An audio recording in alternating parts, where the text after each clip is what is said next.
Chewing gum ഉപയോഗിക്കുന്നവരാണ് നമ്മളിൽ ഒട്ടുമിക്കവരും. പഴയ ക്ലാസ് റൂമുകളിൽ ഇത് തന്നെയായിരുന്നു താരം.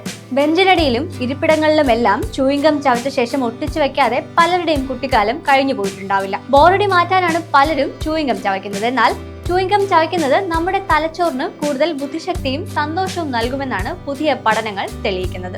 നാഷണൽ ലൈബ്രറി ഓഫ് മെഡിസിൻ പ്രസിദ്ധീകരിച്ച പഠനത്തിലാണ് ഇക്കാര്യം വെളിപ്പെടുത്തിയിരിക്കുന്നത്. 5 മിനിറ്റ് നേരത്തേക്ക് ചൂയിങ്കം പോലെയുള്ള മൃദുവായ വസ്തുക്കൾ ചവയ്ക്കുന്ന ചെറുപ്പക്കാർക്ക് ഒട്ടേറെ മാറ്റങ്ങൾ തലച്ചോറിലുണ്ടാവുമെന്നാണ് ഫലങ്ങൾ കാണിക്കുന്നത്. വിപുലമായ ബ്രെയിൻ സ്കാനുകൾ ഉപയോഗിച്ചാണ് തലച്ചോറിലെ ഇത്തരം മാറ്റങ്ങളെ ഗവേഷകർ അളന്നിരിക്കുന്നത്. കൂടുതൽ കഠിനമായി ചവയ്ക്കുമ്പോൾ നമ്മുടെ തലച്ചോറ് കൂടുതൽ ഉണർന്ന് പ്രവർത്തിക്കും.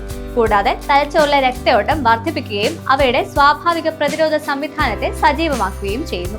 സമ്മർദ്ദം കുറയ്ക്കുന്നതിനും പതിവായി ചൂയിങ്കം ചവയ്ക്കുന്നത് നല്ലതാണ്. ഇത് ആളുകളുടെ അവരുടെ ഉള്ളിലെ കോപവും പ്രശ്നങ്ങളും ഒഴിവാക്കാൻ സഹായിക്കും. വായ്നാറ്റം കുറയ്ക്കാനും പല്ലിലെ മഞ്ഞ നിറം മാറാനും സഹായിക്കും. മാത്രമല്ല, കടുപ്പമുള്ള വസ്തുക്കൾ ചവയ്ക്കുന്നതും നിങ്ങളുടെ തലച്ചോറിന് ആവശ്യമായ ഉത്തേജനം നൽകുമെന്നാണ് പഠനങ്ങളിൽ കാണിക്കുന്നത്. ക്യാരറ്റ്, ആപ്പിൾ, നട്ട്സ്, ക്രിസ്പായ പച്ചക്കറികൾ ക്രഞ്ചിയായ ഭക്ഷണത്തിൽ ചേർത്ത് കഴിക്കുന്നതും നല്ലതാണ്. പ്രത്യേകിച്ച് ഏതെങ്കിലും കാര്യങ്ങൾ ഓർത്തെടുക്കുവാൻ നമ്മൾ കൂടുതൽ കഠിനമായി ചവയ്ക്കുമ്പോൾ തലച്ചോറ് കൂടുതൽ ഉണർന്ന് പ്രവർത്തിക്കുമെന്നാണ് പഠനങ്ങൾ. തലച്ചോറിനെ ആരോഗ്യത്തോടെ നിലനിർത്താനും കുറഞ്ഞ കാലയളവിൽ ഓർമ്മശക്തി മെച്ചപ്പെടുത്താനും ഇത് സഹായിച്ചേക്കാം.